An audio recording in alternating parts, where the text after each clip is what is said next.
Hey, Jimmy Beach here with Alien Skin Software. Today I'm going to give you a tour through the color film presets for Exposure 3. Now there are over 500 of them, so it's useful to get an overview before jumping in. So let's go here to Filter and then down to Exposure 3. Now Exposure 3 consists of two filters, one for color film and the other for black and white. This time we'll be covering the color film presets.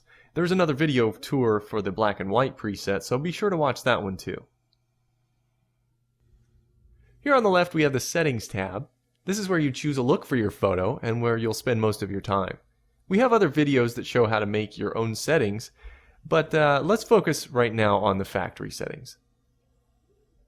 Our settings are organized into categories. All of these categories that begin with color films are for specific film stocks or early photographic processes. The print and slide categories contain mostly modern films that are fairly subtle effects. We have a few variations of these categories with grain off and lower contrast. So for portraits, you might want to try these lower contrast versions. So let's take a look. We'll look at color films, low contrast, Portra NC. Here's one of the best films for portraits, Kodak Portra NC. Its low contrast and saturation tends to make skin look more healthy. Alright, now let's move on to slide films. This is where the effects become more noticeable. Because slide film tends to have brighter contrast and saturation. So you can explore the settings list by clicking, or you can also use the less than or greater than keys on your keyboard. So let's move through some of them real quick. After the print and slide films, we start to get into the fun stuff. So let's take a look at the Polaroid category. And there's a wide range of looks that you can get from Polaroid film, some of which look aged. Okay, let's move to the new cinema category for some quirky effects. Cinematographers typically would use this type of tool set, but it's beginning to catch on in stills and film simulation as well. The color category has some simple color transformations that are mostly used to simulate different times of the day. So let's jump all the way down to Color Films Vintage. Now there are some great retro looks.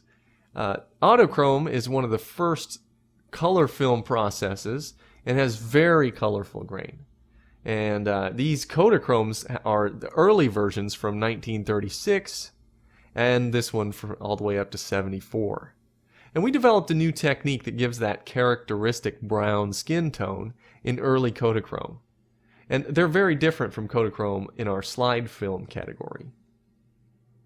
Let's move on to cross-processing.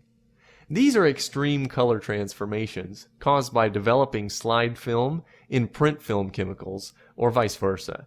You can see more cross-processing in the lo-fi category. The fading category simulates the changes prints go through over time, or when they're exposed to the sun. Some of these settings have dust and scratches to help with this impression of aging.